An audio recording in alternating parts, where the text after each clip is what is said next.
आइए हम लोग धातु एवं अधातु का जो हमारा चैप्टर है उसको आगे बढ़ाते हैं। और आज जो हमारा सेशन है वो एक बहुत इम्पोर्टेंट चीज में स्टार्ट कर रही हूँ। तो चाहती हूँ आप लोग बहुत ध्यान से सुने। और ये जैसे आपके वीडियो है, अगर आपको लगता है थोड़ा सा समझने में टाइम लग रहा है या हम आगे जल्दी बढ़ रहे हैं, तो आप पॉज करके फिर से सुनकर तब आगे बढ़ सकते हैं। लेकिन ये चीजें बहुत इम्पोर्टेंट है, इनको बहुत ध्यान से समझिएगा। तो आज जो हम कर रहे हैं वो है धातुओं की अधातुओं के साथ अभिक्रिया। ये हम लोग कर चुके हैं। धातु जब अधातु के साथ रिएक्शन करते हैं हम लोगों ने पढ़े हुए हैं। लेकिन जैसे हमने वो देखे थे कि धातु की ऑक्सीजन के साथ हो रही है, उनके ऑक्साइड्स बन रहे हैं, ये हम लोग सीख चुके हैं। लेकिन आज इसमें और हम क्या सीखने जा रहे हैं, तो यहाँ पे देखें, ये मैं दो पार्ट में करवाऊंगी। तो एक ये वाला सेशन है और इसके बाद वाले सेशन में भी हमारा यही चलेगा टॉपिक कि धातुओं की अधातुओं के साथ किस प्रकार अभिक्रिया होती है। अभी तक तो हमने पढ़ लिया है कि धातु अधातु के साथ अभिक्रिया करते हैं। तो चलिए एक पहले हम देखते हैं एक समीकरण को। सोडियम है, क्लोरीन के साथ रिएक्शन करता है और सोडियम क्लोराइड बन जाता है। तो यहाँ पे हम क्या देख रहे हैं, ये सोडियम है या क्लोरीन है, सोडियम क्लोराइड। लेकिन ये कैसे हो रहा है ये हम समझते हैं। तो इस, इसको समझने के लिए सबसे पहले हम बात करते हैं संयोजी इलेक्ट्रॉन, वैलेंस इलेक्ट्रॉन की। जो ये क्या होते हैं, एक परमाणु, उसमें वर्तमान संयोजी इलेक्ट्रॉन के कारण ही दूसरे परमाणु से प्रतिक्रिया होती है। अगर ये हमारे पास संयोजी इलेक्ट्रॉन नहीं होंगे तो हमारे ये जो, चाहे धातु आपस में धातु की हो रही हो या धातु अधातु की हो रही हो, कोई भी अभिक्रिया हो रही हो जिससे हमें कुछ एक यौगिक मिल रहा है, जो हमें यौगिक मिल रहा है वो नहीं मिलेगा जब तक यहाँ पर संयोजी इलेक्ट्रॉन या वैलेंस इलेक्ट्रॉन नहीं हो। तो ये वैलेंस इलेक्ट्रॉन का क्या मतलब है, इसको समझने के लिए सबसे पहले हम लोग चलते हैं संयोजकता पर। ये आप लोगों ने 9th में पढ़ा हुआ है, कुछ याद है? चलिए, अगर याद है बहुत अच्छी बात है, तो उसको रिवाइज करिए, और अगर भूल गए तो उसको समझने की कोशिश करें। तो संयोजकता क्या होती है? परमाणु संयोग करने की क्षमता संयोजकता कहलाती है। इंग्लिश में अगर हम कहें तो कंबाइनिंग कैपेसिटी ऑफ एटम्स, कि उनमें कितना एक दूसरे के साथ जुड़ने की क्षमता है, वो कैसे होता है, इसको हम धीरे धीरे अभी और समझेंगे। तो कोई भी परमाणु है, उसकी एक संयोजकता होती है। वो क्या होती है? ऋणात्मक भी हो सकती है और धनात्मक भी, मीन्स नेगेटिव एंड पॉजिटिव। याद आ रहा है? आप लोगों ये पढ़ चुके हैं। तो जैसे अगर हम एग्जाम्पल लें हाइड्रोजन क्लोराइड का, तो इसमें हाइड्रोजन की जो संयोजकता है वो है +1, और जो क्लोराइड की है वो है -1। कैसे है ये अभी हम और आगे जैसे जैसे चलेंगे वैसे समझेंगे। लेकिन इसमें एक चीज याद रखिएगा, जब भी हम ऐसे कोई भी यौगिक लिखते हैं तो जो पहला जो हमारा यौगिक का जो सिंबल होता है वो हमेशा धनात्मक होता है, और जो दूसरा हम लिखते हैं वो हमेशा ऋणात्मक होता है। ये याद रखिए, और ये आपको मालूम भी होगा। चलिए थोड़े और उदाहरण देखते हैं। अब जैसे सोडियम क्लोराइड है, इसमें जो सोडियम की संयोजकता है वो है +1 और क्लोरीन की है -1। पोटेशियम ब्रोमाइड में पोटेशियम की जो है आपकी संयोजकता, या हम कह सकते हैं वैलेंसी, +1 और ब्रोमीन की -1। तो ये हम, आपको अब याद आ रहा होगा, ये हम लोग कर चुके हैं। तो थोड़े अभी मैं उदाहरण दे रही हूँ, फिर हम बताएंगे कैसे हम इनको निकाल सकते हैं। अब आप देखिए यहाँ पर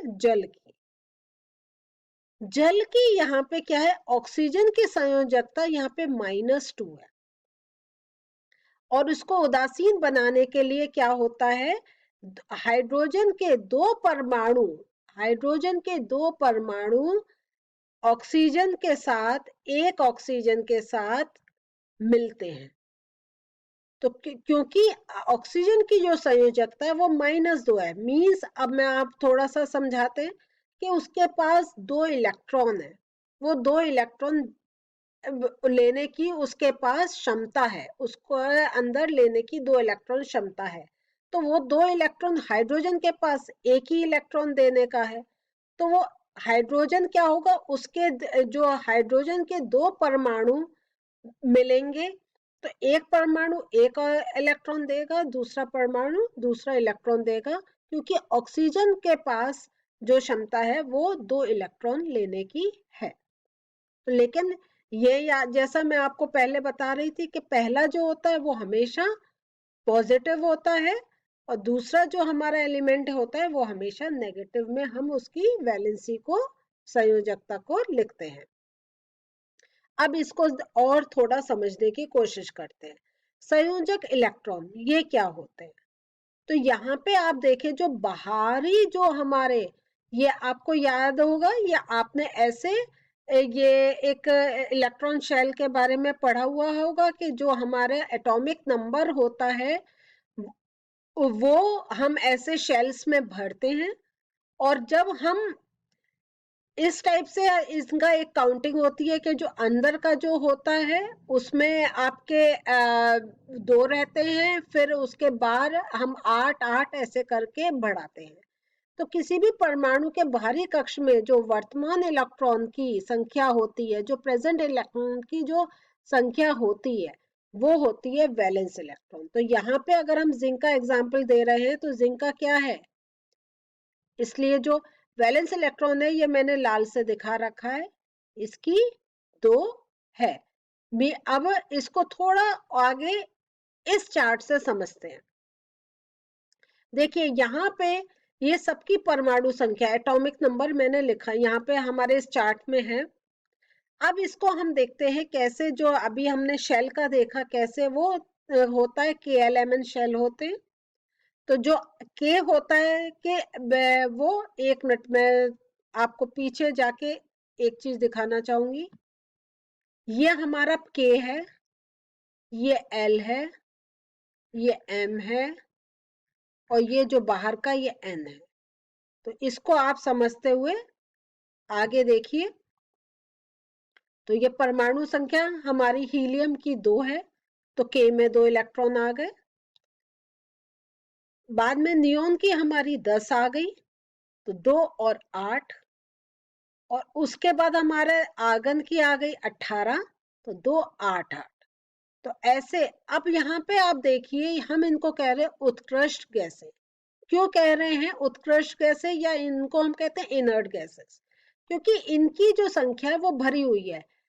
एम में 8 आ सकते हैं, तो यहाँ पर आपके 8 इलेक्ट्रॉन है, एल में 8 आ सकते हैं, यहाँ पे 8 इलेक्ट्रॉन है, के में खाली 2 आ सकते हैं, 2 है। तो इसका मतलब इसलिए क्योंकि इनके पास ना तो कोई इलेक्ट्रॉन लेने की क्षमता है, ना देने की क्षमता है, तो ये किसी के साथ अभिक्रिया नहीं करते। अब धातुओं को देखें, ये जो धातुएं हैं, अब सोडियम का हम कह रहे थे ना +1 है, कैसे हम कह रहे हैं, क्योंकि 281, तो इसकी 11 है परमाणु संख्या। तो इसको जब हमने करा 2 है, पहले एक के शेल में भरे, एल शेल में 8 भरे, ये भर गए हमारे, तो अब बचा 1। तो ये 1 क्या है, ये कोशिश ये करते हैं कि इनके शेल कंप्लीट हो जाए। तो ये 1 देकर हमारा क्या करेगा, ये उत्कृष्ट गैस वाली स्थिति में आना चाहेगा, तो ये 1 दे सकता है। तो जो हमारी वैलेंसी आ गई, जो संयोजक क्षमता आ गई, वो आ गई 1। ऐसे ही अगर हम 12 का देखें, मैग्नीशियम का 282, तो इसके अंदर क्षमता है कि वो 2 दे सकता है। तो इस टाइप से हम देखते हैं कि कैसे जो कोई भी हमारा एलिमेंट है वो क्या ले सकता है, क्या कितने दे सकता है। तो ये तो अभी हमने देने की बात करी। अब लेने का अगर मैं यहाँ पर आपको एग्जाम्पल लेती हूँ सल्फर का, यहाँ पे सल्फर में हम क्या देख रहे हैं, 2 8 6 की गिनती जा रही है। 2 8 6 इसका मतलब क्या हुआ, उसको 8 है, इस शेल में एम में 8 आ सकते हैं, 6 हैं, तो इसका मतलब अगर उसे 2 इलेक्ट्रॉन मिल जाए तो उसका क्या हो जाएगा, 2 8 8, तो वो 2 ले सकता है। तो ले सकता है, इसलिए हम उसकी जो वैलेंसी संयोजकता कहेंगे वो -2, क्योंकि इलेक्ट्रॉन वो ले रहा है तो नेगेटिव चार्ज आ रहा है, इसलिए -2। अब यही यहाँ पे जो मैंने आपको पूरे चार्ट में दिखाया था, इनको तोड़ के इसलिए यहाँ पे दिखाया हुआ है कि आप अब चाहें तो इस टाइप से आप अपनी कॉपी में लिख सकते हैं इनको, और बता सकते हैं कि इनकी संयोजकता कितनी होगी। चलिए, अगर मैं पोटेशियम की पूछूं, पोटेशियम की संयोजकता क्या होगी, चार्ट देखकर बताइए। 1 है ना। तो और ये क्योंकि क्या का है, दे सकता है, अगर दे सकता है इसका मतलब उसकी क्या हो गई, +1। ठीक है। अगर मैं एल्यूमिनियम की कहूं, एल्यूमिनियम की संयोजकता क्या हो जाएगी, +3, क्योंकि वो 3 इलेक्ट्रॉन अपने अंदर से दे सकता है। और यहाँ पे अगर मैं एक आपसे पूछूं, फास्फोरस की क्या रहेगी, वो दे सकता है या ले सकता है, वो लेना पसंद करेगा, क्योंकि उसके पास ऑलरेडी 5 इलेक्ट्रॉन है, उसे सिर्फ 3 चाहिए, तो वो उसका जो ऑक्टेट है, जो पूरा शेल का 8 की गिनती है, वो पूरी हो सकती है और वो इनर्ट गैस के बराबर अपने को कर सकता है। चलिए, अब हम देखते हैं स्थायी तथा अस्थायी इलेक्ट्रॉनिक विन्यास। जब किसी परमाणु की जो बाहरी कक्ष जो होता है वो पूरी तरह भरी हुई होती है, तो वह स्थायी कॉन्फ़िगरेशन कहलाता है। स्थायी इसका इलेक्ट्रॉनिक विन्यास कहलाता है, क्योंकि इसकी क्षमता पूरी हो गई। तो जब इसकी पूरी हो गई तो इसको किसी ना तो देने की जरूरत है ना लेने की जरूरत है। अब इस स्ट्रक्चर के साथ मैं आपको और बताना चाहती हूँ। देखिए, ये हमारे जो हम ऐसे शेल बनाते हैं, तो बीच में हमारे प्रोटॉन और न्यूट्रॉन आ जाते हैं, चारों तरफ ये इलेक्ट्रॉन घूमते हैं और प्रोटॉन और न्यूट्रॉन मिलके न्यूक्लियस बनता है। तो ये आप लोग पढ़ चुके हैं, ये सिर्फ रिवीजन के लिए मैंने आपको दिखाया हुआ था। अब हम देखते हैं परमाणु द्वारा स्थायी इलेक्ट्रॉनिक विन्यास प्राप्त करने के लिए यौगिक का बनाना। तो अब मेन, जैसे अब आप समझ गए ना कि उनकी जोर ये रहता है, या तो वो देकर या लेकर एक अपना स्थायी इलेक्ट्रॉनिक विन्यास प्राप्त कर लें, है ना। अब यहाँ पे आप देखिए, हाइड्रोजन है, हाइड्रोजन के पास क्या है, एक है इलेक्ट्रॉन, और अब इसको अपना कंप्लीट करना है, क्योंकि इसके पास उसका जो है वो एक पहले ही शेल उसका कंप्लीट नहीं है, और अगर एक और उसे मिल जाए तो उसको पास 2 हो जाएंगे। तो इसको करने के लिए वो क्या करते हैं, वो हाइड्रोजन दूसरे हाइड्रोजन के साथ मिलता है, और उस हाइड्रोजन के 2 परमाणु मिलकर उसका एक अणु बनाते हैं H2।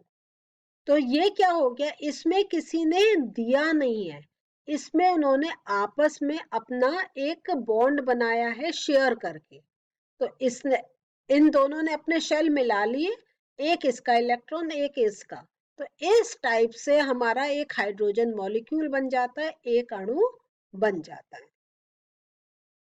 तो आज हमने क्या पढ़ा, आज हमने ये समझा कि कैसे हर जो एलिमेंट है वो अपना एक जो शेल है वो उसकी गिनती पूरी करना चाहता है। तो जैसे के एल एम एन हमने पढ़े, के में 2 होते हैं, LMN में हमने देखा 8 होते हैं। तो ये इनका जोर यह होता है कि अगर इनके, जैसे हाइड्रोजन का देखा, उसके पास एक है तो उसे 2 करने, तो उसने अपने दूसरे हाइड्रोजन के साथ मिलकर उसका एक हाइड्रोजन अणु बना लिया और ऐसे शेयर कर लिया। बाकी हमने उससे पहले हमने क्या देखा था कि जिनके पास बाहरी कक्ष में खाली 3 है तो वो 3 देना पसंद करेंगे, क्योंकि 5 लेना मुश्किल है, 3 देना इजी है। लेकिन अगर किसी के कक्ष में 5 इलेक्ट्रॉन है तो वो 3 लेगा, जैसे वो एक स्थायी अपना रूप ले ले। और मेन जो इनका जितने एलिमेंट होते हैं उनकी कोशिश यही रहती है, या तो देकर या लेकर वो एक स्थायी अपना रूप ले ले। तो ये हमने पढ़ा है अभी जैसे मैंने कहा था, इसका इसी से यही हम एक पार्ट में और लेंगे और समझेंगे कैसे ये आपस में मिलते हैं। जैसे एक अभिक्रिया होती है और वो जब एक एलिमेंट दूसरे से मिलता है तो वो एक कंपाउंड, एक यौगिक बनाता है। वो यौगिक इसीलिए बनता है क्योंकि दोनों जो एलिमेंट होते हैं उनको आपस में मिलकर अपना एक जो ऑक्टेट है उसे कंप्लीट करना होता है। तो अगले सेशन में फिर से मिलते हैं और इस टॉपिक को और ज्यादा समझने की कोशिश करते हैं। तब तक बाय।